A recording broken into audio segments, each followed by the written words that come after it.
ছোট্ট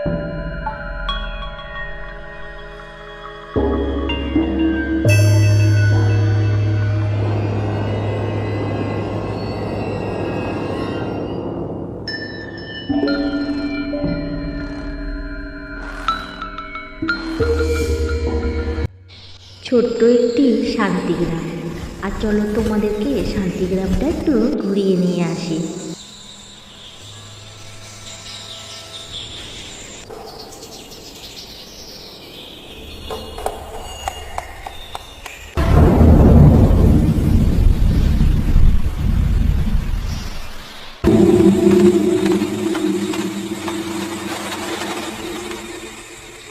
এই গ্রামে রিয়া নামে একটি মেয়ে ছিল, কিন্তু তার না কোনো বন্ধু ছিল না।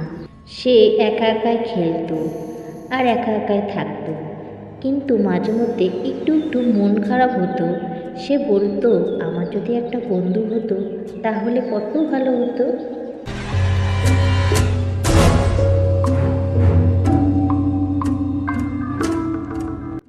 কয়েকদিন পর রিয়ার জন্মদিন এলো, আর অনেকে অনেক গিফট দিয়েছিল, কিন্তু ওর কাকা ওকে একটা পুতুল গিফট দিল। আর সেই পুতুলটা পেয়ে রিয়া ভীষণ খুশি হলো।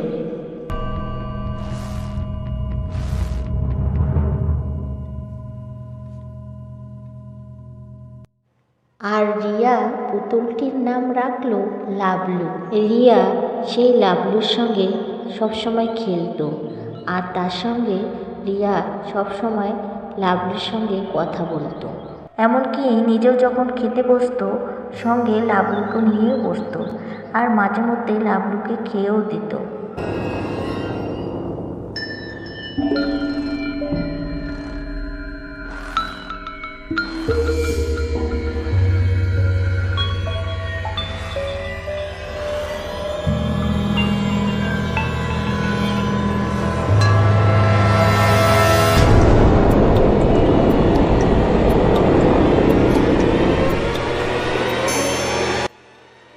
রিয়া বলল, লাবলু, তুই এখন থেকে আমার বেস্ট ফ্রেন্ড। আমার সঙ্গে তুই সব সময় খেলবি, তুই আমার সঙ্গেই থাকবি। কিন্তু পুতুলটার চোখ মাঝে মধ্যে অদ্ভুত হয়ে যেত।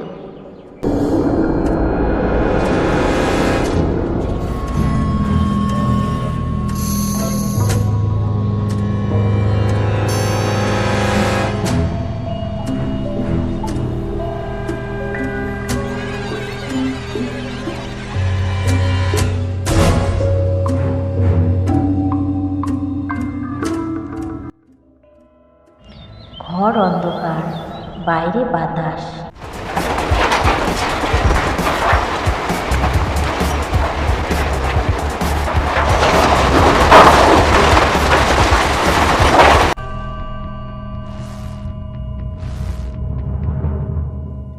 হঠাৎ রিয়ার মনে হলো যে পুতুলটা রিয়ার দিকে তাকিয়ে আছে।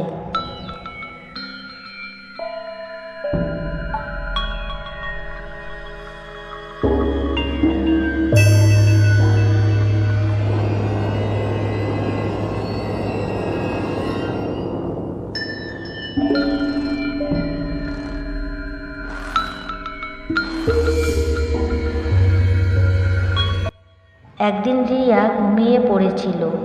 সে হঠাৎ মধ্যরাতে জাগনা পেল, আর সে দেখতে পেল পুতুলটা টেবিলের উপরে নেই। সে ঘুমানোর আগে টেবিলের উপরে পুতুলটা রেখে দেয়। সে দেখল পুতুলটা তার বিছানায় শুয়ে আছে।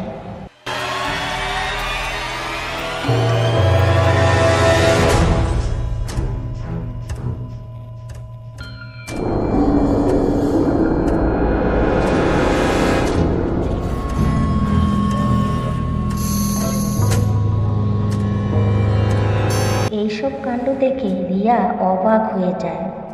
পরের রাতে রিয়া শুনতে পেল হাসির শব্দ।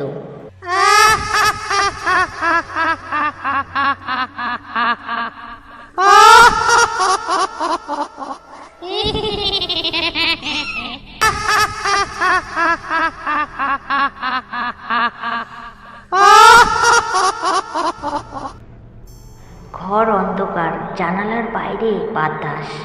আর রিয়া চোখ খুলে দেখল লাবলু পুতুলের চোখ যেন তার দিকে তাকিয়ে আছে ভয়ঙ্করভাবে।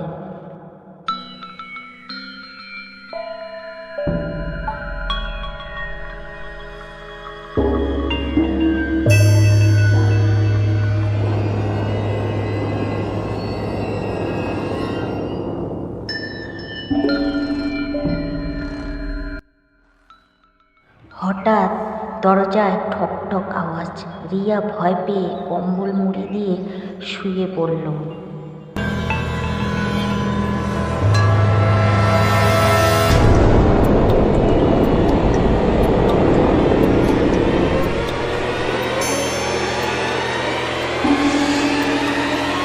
রিয়া সকালবেলা উঠে তার মাকে সবটাই বলল, কিন্তু তার মা বলল তো কল্পনা।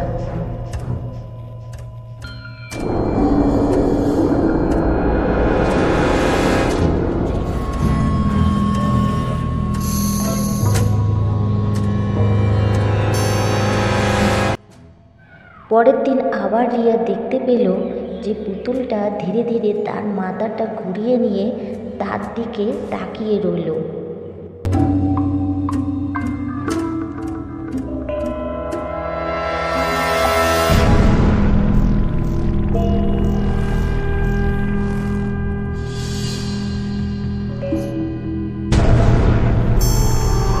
তারপর ফিসফিস শব্দ শোনা গেল, আমার সাথে খেলো, আমার সাথে খেলো, আমার সাথে খেলো।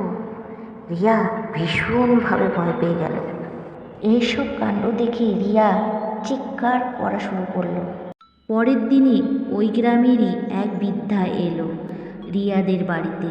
আর সে এসে সেই পুতুলটাকে দেখে ভীষণভাবে ভয় পেয়ে গেল। সেই বয়স্ক লোকটি বলল, এই পুতুলটা অভিশপ্ত, এর মধ্যে একটা মেয়ের আত্মা ঢুকে আছে। বয়স্ক লোকের কথাটা শুনে রিয়ার বাবা সেই পুতুলটাকে নিয়ে জঙ্গলে ফেলে দিল। আর তারা ভাবলো পুতুলটা যেহেতু জঙ্গলে আছে আর তাহলে কোনো সমস্যা হবে না। কিন্তু সেই রাতে আবার রিয়ার ঘরের দরজা ঠক ঠক আওয়াজ করছে।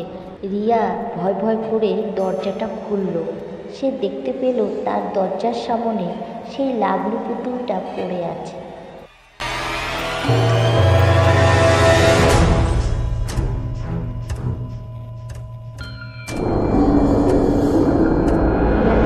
সেই পুতুলটা আস্তে আস্তে করে চোখটা খুলল আর ফিসফিস করে বলল, আমি তো বলেছিলাম আমি তোমাকে কখনো ছেড়ে যাব না।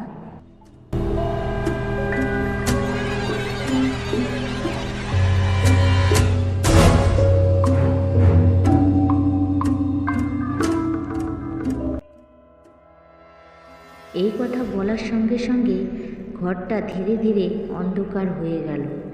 কিন্তু রিয়াকে সেই রাত থেকে আর কোনোদিনও দেখা যায়নি। তো বন্ধুরা, আজকের ভিডিওটা আমি এখানেই শেষ করলাম। কেমন লাগলো অবশ্যই কমেন্ট করে জানাবে। আর ভালো লাগলে আমার চ্যানেলটাকে সাবস্ক্রাইব করে দিয়ে পাশে থাকার অনুরোধ রইল। আর যে সকল বন্ধুরা এই কাজটা করে রেখেছো তাদের জানাই অনেক অনেক ধন্যবাদ।